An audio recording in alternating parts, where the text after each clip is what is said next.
সন্ধেবেলায় কিংবা যে কোনো ছুটির দিনে বাঁধাকপির এরকম পকোড়া হলে কিন্তু সন্ধেটা বেশ জমে যায়। আর নিরামিষ মেনু যখন, তখন এটা সবাই খেতে পারে। প্রথমেই বাঁধাকপিটাকে দুটুকরো করে কেটে নিয়ে আমরা পাতাগুলোকে আলাদা করে নেব। সমস্ত পাতাগুলোকে কিন্তু আলাদা আলাদা করে রাখতে হবে। এরপর একটা পাত্রের মধ্যে নুন দিয়ে আমরা জলটা গরম করতে বসিয়ে দেব। জল যখনই ফুটতে শুরু করবে তখন বাঁধাকপির পাতাগুলোকে দিয়ে বেশ খানিকক্ষণ ঢাকা দিয়ে রেখে দিতে হবে। এরপর ছুরি দিয়ে বাঁধাকপির পাতার ওপরের মোটা অংশটাকে কেটে বাদ দিয়ে দিতে হবে। অন্যদিকে একটা ছড়ানো পাত্রের মধ্যে প্রথমে বেসন, তার মধ্যে চালের গুঁড়ো, কর্নফ্লাওয়ার, কিছুটা হলুদ, চিলি ফ্লেক্স, এখানে আপনারা কাঁচা লঙ্কা কুচিও দিতে পারেন। তারপরে আমরা নিয়ে নেব আন্দাজ মতন নুন।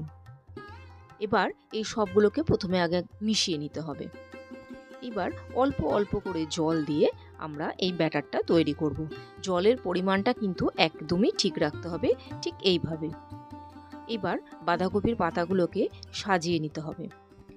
গুলে রাখা বেসন থেকে পাতাগুলোর মধ্যে এবার আমরা একে একে মাখিয়ে নেব। এরপর আর কিছুই না, বাঁধাকপির পাতাগুলোকে মুড়ে একদম পকোড়ার মতন একটা শেপ দিয়ে নেব। এখানে কিন্তু ইচ্ছে মতন আমরা যে কোনো শেপ দিতে পারেন। ব্যাস, ওদিকে তেল রেডি। এইবার চামচ দিয়ে দিয়ে বেসনের এই ব্যাটারটা আমরা চারিদিকে লাগিয়ে নিয়ে গরম তেলে ভেজে তুলে নেব। আশা করছি এই বাঁধাকপির পকোড়াটা কিন্তু আপনাদের ভীষণ ভালো লাগবে খেতে।